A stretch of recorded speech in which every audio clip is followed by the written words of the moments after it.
Oi pessoal, tudo bem? Hoje eu vou dar uma dica de uma ferramenta que você pode usar para evitar falhas no seu negócio, não importa o tamanho do seu negócio, ou se você é autônomo, ou se você já tem um negócio maior, tem uma certa quantidade de funcionários.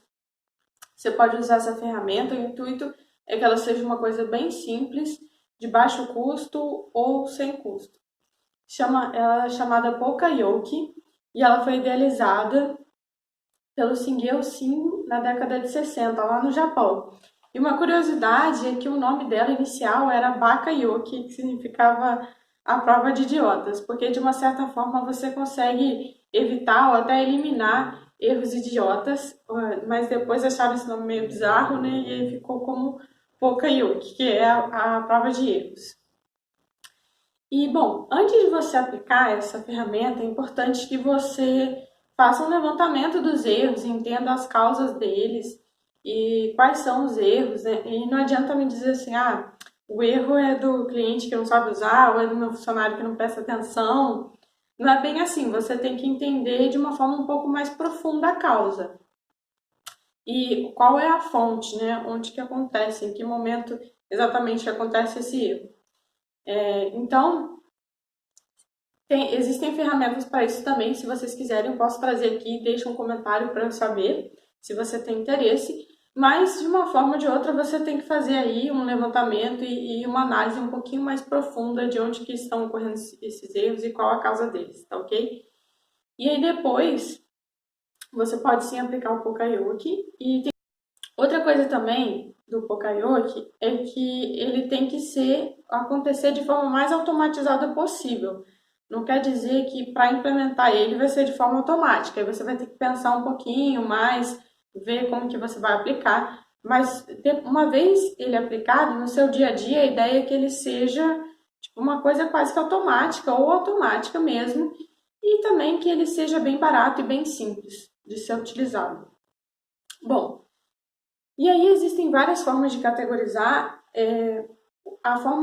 As categorias que eu vou mostrar aqui são categorias de como aplicar, que aí eu acho que vai ficar mais fácil de visualizar aí no seu negócio como que você pode aplicar. Então, uma forma é lembrete. Então, vou dar aqui alguns exemplos, né? Por exemplo, no seu celular, quando o seu sistema operacional está precisando de atualização, ele vai lá e te lembra. Ou então no seu carro, tem alguns carros que se você esquece o farol aceso, ele fica fazendo um barulho para você lembrar que tem que apagar o farol. Então, isso é uma forma de lembrete. E tem restrição, que é o seguinte: a restrição, você não consegue realizar o que você precisa realizar se você não estiver fazendo da forma correta.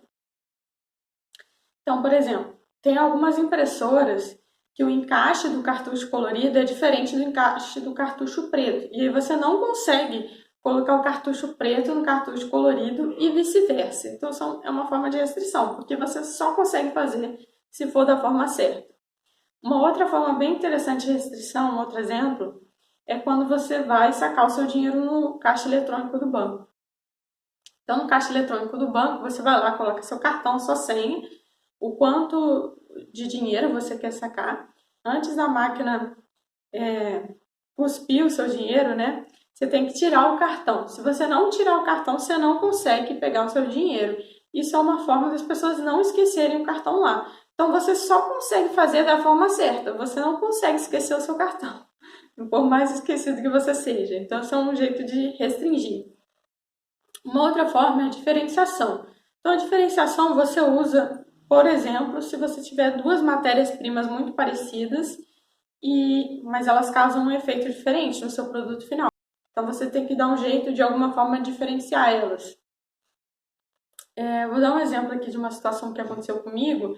Eu encomendei um conjunto de cadeiras, encomendei numa loja, mas quem fazia o envio era diretamente da fábrica, a própria fábrica que entregava na residência das pessoas.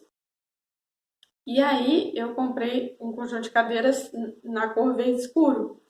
E o cara chegou aqui, na hora que ele abriu a caixa e começou a tirar a cadeira, era uma cadeira bege. Aí eu falei, não, eu não vou aceitar, porque não foi isso que eu comprei na loja. Inclusive, a que eu queria era um outro preço, era até mais cara que essa. Era exatamente a mesma cadeira, só mudava a cor.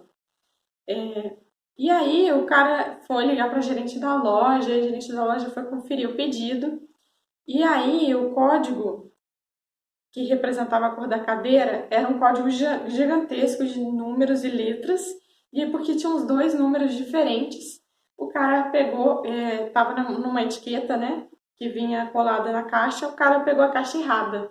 E aí o que acontece? A empresa com certeza teve um gasto aí de transporte, até porque eu morava em outra cidade, né? Provavelmente eles só foram entregar aquela cadeira, a minha cadeira naquele dia. Então eles tiveram um gasto aí de transporte que não serviu para nada. O que eles podiam ter feito? Podiam fazer nessa situação?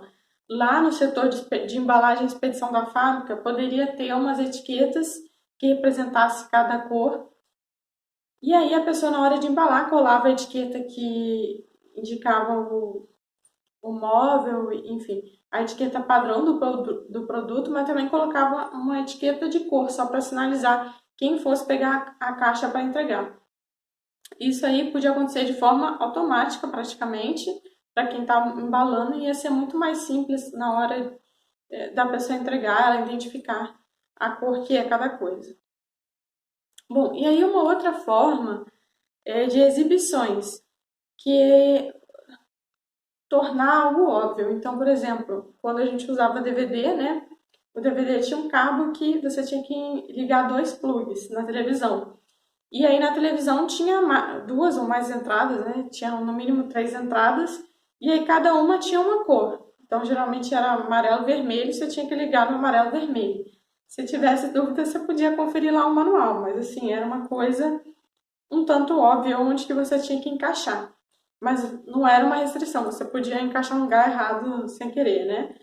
Então, então é isso, pessoal. Espero que eu possa dar um insight aí para vocês de poder aplicar isso e como aplicar isso.